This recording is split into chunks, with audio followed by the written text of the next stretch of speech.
Hey everybody, Rob John Webb here, and what I want to show you today is a little tip on just making your funk boogie tracks sort of a little bit more exciting by having a bit of a question and answer build up with the bass and the synth. So imagine a lot of tracks have a kind of question and answer, especially in jazz and stuff, where the bass says one thing and then the synth says another, and they're both kind of meeting each other. They're talking to each other. So that's the theory behind it. But it's good to have that sort of excitement in your tracks building up so that you're not just playing like loop-based stuff or whatever, which is good in some respects. But sometimes when you're making a funk boogie track, you want to give it a little bit of more character than just putting in straightforward presets, patterns, and then just looping those patterns and building. So what I've done is I'm going to come up with a little idea here just to give you that idea so that you can take this into your own productions. So I'm going to plonk my headphones on, and then what I'm going to do is I'm going to record in a bass pattern here. And I've already recorded one, but I'm going to delete that and redo it. So the bass I've got here is a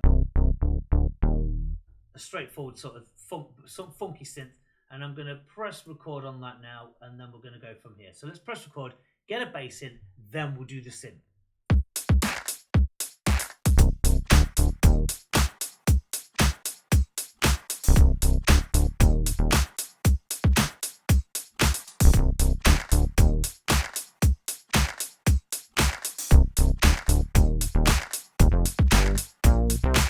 And there we go. Simple little pattern there in, well, it's pretty much a G minor 7 sort of C blues scale sort of bass. And you'll see the notes there. So I've just gone with C to the D sharp. And I've left a gap. And that's where the answer's going to come in, you see. So let's look at the pattern. Answer. Question.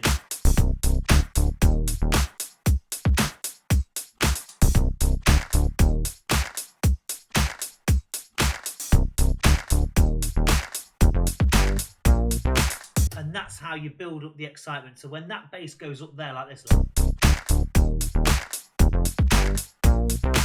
then your track can transition into something new. So it's kind of about telling a story.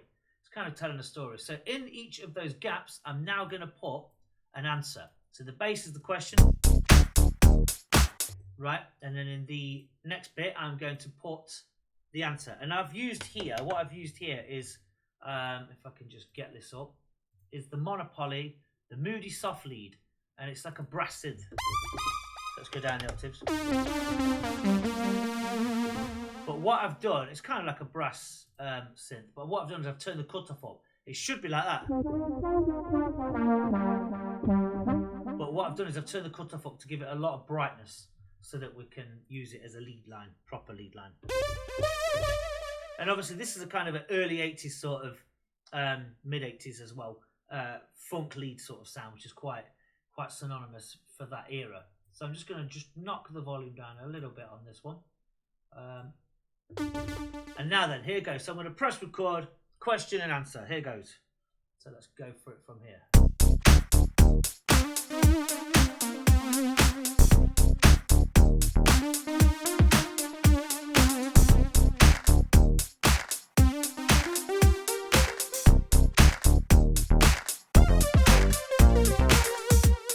There you go, and those two play together at the very end, which I didn't mean to do, but it kind of sounds okay. So let's just grab those, quantize them. I might even just knock it up an octave. Let's just see what happens when it goes up an octave. See what happens. It's a lot better on the higher octaves, on the third octave there. So question and answer, question, answer, question, answer.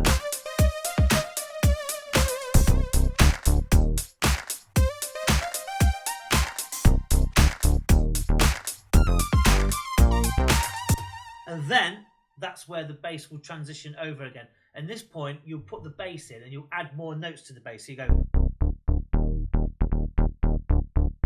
and your pattern will change. So therefore, let me just record that in there, just to give you the idea.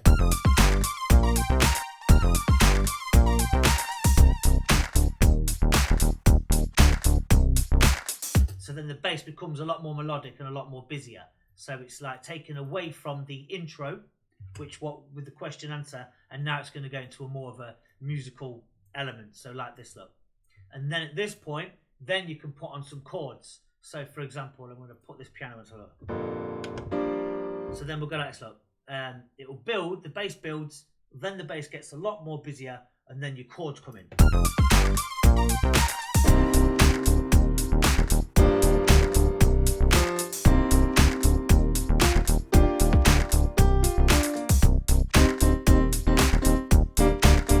Whatever, you know, that's just a quick, silly little jam. But you could probably, you know, put a Rhodes in there with a lot more smoother, or some kind of evolving pads, you know, that would probably work better. So yeah, that's the idea. Question and answer, very simple, very quick video. Bass, lead.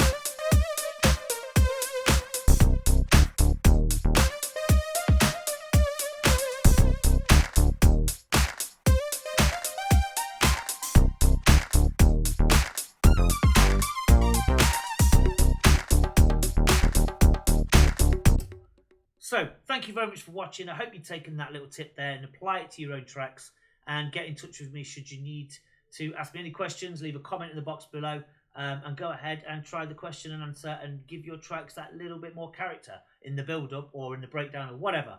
Thank you guys, and I'll speak to you soon.